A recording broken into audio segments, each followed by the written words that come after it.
እየነገርኩ እኮ ያለው ቢቡኝ 32 ተማሪዎችን የቢቡኝ ተማሪዎችን መሐመድ ተሰማ ካስገደለ የጥይት ማብረጃ ሲያደርጋቸው አማራ መላው አማራ ከሀገር እስከ ሀገር ከዳር እስከ ዳር ተማምሎ ወጣ። በፉከራ በሽለላ ጎጃሜ ወጣ፣ ጎንደሬ ወጣ፣ ወለየ ወጣ፣ ሸዋ ወጣ። ላይመለስ የነ መሐመድ ተሰማን የብልጽግናን ወታደር የምርኮኛውን የብርሃኑ ጁላን ወታደር ከአማራ ክልል ሳያጠፋ ሳያስወጣ ላይመለስ ተማምሎ ወጣ። በፉከራ በሽለላ እያልኩ እኮ ነው አንተ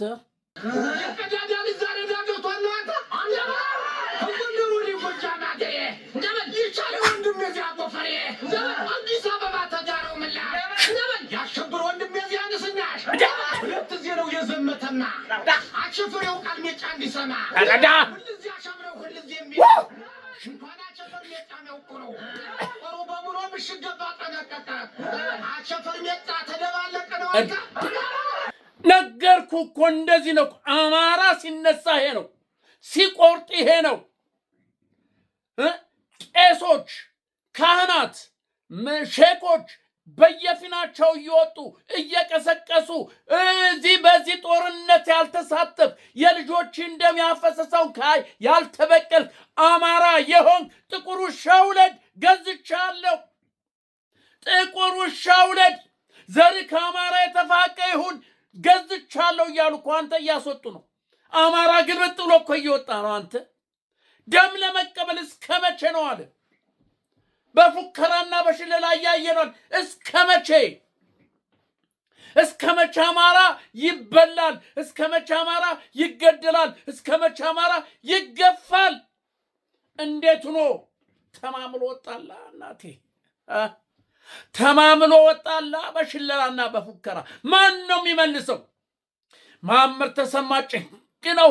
በአራት ጄኔራሎች በምና 8 ነው ምናምን ኮሎኔሎች ሻለቆች የተሰለፉበት ደጋዳሞት።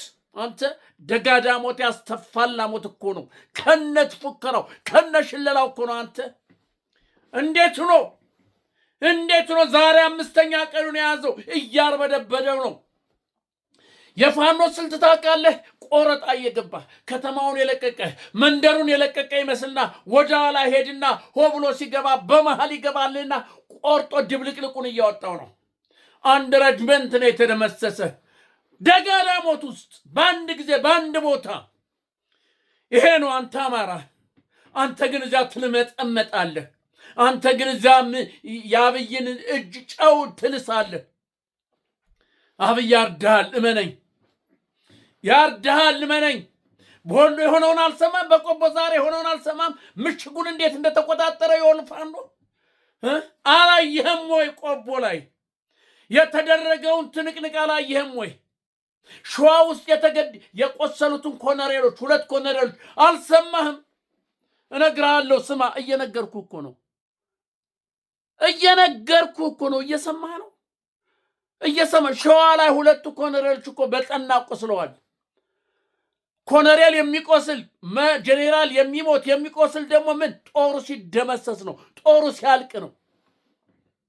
ስለዚህ በሸዋ ጦር አየር ወለድ የተባለ የብርሃኑ ጁላ ቅልብ የነ ሽመልስ አዱኛ ሽመልስ ማን ቅልብ የሆነው አየር ወለድ የተባለው እሱ እኮ ነው። አንተ እየረገፈ ያለው የጎጃሙን የጎንደሩን ተው አታንሳው። የወሎውና የላሊበላውን ዙሪያ አታንሳው። እየሆነ ያለውን ታያለህ። ምናልባት የብልጽግና የሚዲያ ሰራዊት ይሄ ተያዘ፣ ይሄ ቀበሌ ተያዘ፣ እንደዚህ ሆነ፣ ይሄ ተደመሰሰ ሊልህ ይችላል። ታውቃለህ፣ የብልጽግናን ውሸት የብልጽግናን ቅጥፈት ተረድተሃል እስካሁን ድረስ። ከዋናው ከቁንጫው ጀምሮ ያላቸውን ውሸት ቅጥፈት ታውቃለህ። ስለዚህ ከዛ የተማረውን ዛሬም ይነግርሃል። እንደዚህ ሆነ ሊል ይችላል። ግን ታንክ ሁሉ ተማርኳል፣ እመነኝ። ታንክ ሁሉ፣ አየር መቋሚያ ምናምን ሁሉ ሰራዊት እንኳን ሰራዊት መሳሪያው እየተማረከ ነው። አንተ ኧረ ወዲያ አማራ ቆርጦ ሲነሳ ይሄ ነው። ሆ ብሎ ተነስቷል። እየሰማው ነው። በፉከራ በሽለላ ተማምሎ ይሄ ወጣልህ።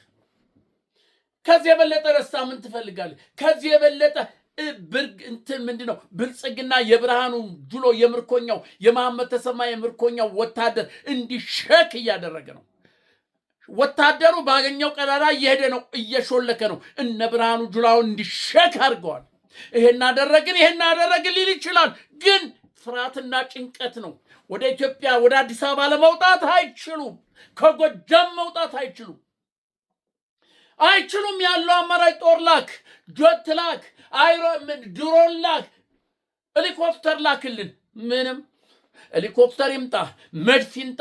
ጄኔራል መድፍ እኮ እየተኮሰ ነው። አንተ የአማራን ቤቶች እየመታ ነው። የአማራን ከብቶች እየገደለ ነው እንጂ ፋኖን አላገኘም። አማራን እየጨፈጨፈ ነው። ግድ የለም ይሁን። ያለ መስዋዕትነት ድል የለም። አንተ ያለ መስዋዕትነት ድል የለም።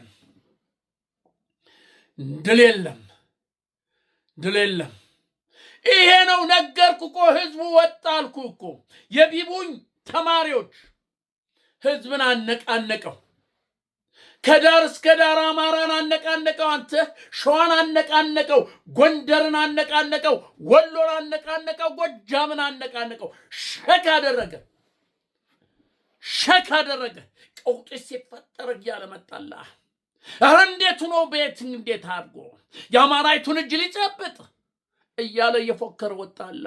ገበሬ ያልከው ምንም አያውቅም፣ ቁምጣ ለባሽ ፎጣ ለባሽ ያልከው መጣል። እያርበደበደህ ነው። አንተ እንዴት ኧረ እንዴት እንደው የማይነካ ነገር ተነክቶ እንዴት ዝም ይባላል? አንተ ኮብራን እንዴት እጁን ትጨብጠዋለህ? የኮብራን አንገት ለመያዝ መሞከር፣ የኮብራን የግንጥን ጅራት ለመያዝ መሞከር አይሆንም። እንዴት ነው? አይሆንም። መለኩሴ ብትለው፣ ቄስ ካህን ብትለው፣ በአገሩ የመጣውን ከአቡነ ጴጥሮስ የተማረው አለ።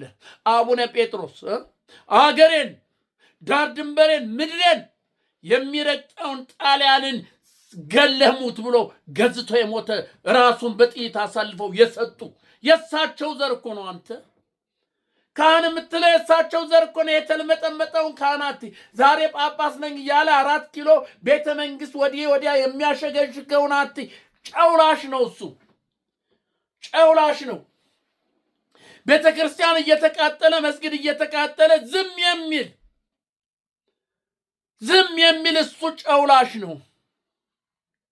እመራዋለሁ ያለው የአባቱ ነኝ ያለው ህዝብ እየተጨፈጨፈ በድሮን በጀት በሄሊኮፕተር በጥይት አረር በመድፍ በሚሳኤል እየተጨፈጨፈ ዝም የሚል ካህን መስቀል ይዞ ውሸታም ነው። የውሸት ነው መስቀሉን የያዘው። እውነተኛ አባቶችማ ግንባር ቀደም ለህዝባቸው ይሆናሉ። እውነተኛ እረኛ የሆነ አባትማ ከልጆቹ ፊት ይቆማል። አንተ የለም። ግን ዛሬ በጎጃም ያለ ካህናት አሉ ካህናቶች የወጡ መስቀላቸውን ይዘው ጽናጽናቸውን ይዘው ዶላቸውን ይዘው እየገዘቱ ወደኋላ ትመለስና ያልወጣህ ጥቁር ውሻ ውለድ፣ ያልወጣህ ነግሬሃለሁኝ፣ አገርን እያጠፋ ያለውን ህዝብን እያጠፋ ያለውን ሊያጠፋ የተማማለውን ብልጽግና ሳታጠፋ እቤት እጅን ተንተርሰ የምተኛ ጥቁር ውሻ ውለድ እያሉ እየረገሙ ግልብጥ ብሎ ወጣ። ዛሬ ጎጃም እንኳን ሴና ግንቶ እንደው ነው አለ። እንኳን ሴና ግንቶ ወጣልሃ። የማረከውን ውሰድ ተብሎ ተነግሮታል። መሳሪያ ደግሞ አማራ መሳሪያ ከተባለ ህይወቱን ይሰጣል። ለመሳሪያና ለሀገሩ ለሚስቱና ለርስቱ ህይወቱን ይሰጣል። አንተ ይሰጣል። ስለዚህ ተማምሎ እየመጣል ነው። ተማምሎ ወጣ። አማራ ተማምሎ ወጣ። እየተጨነቀ ነው።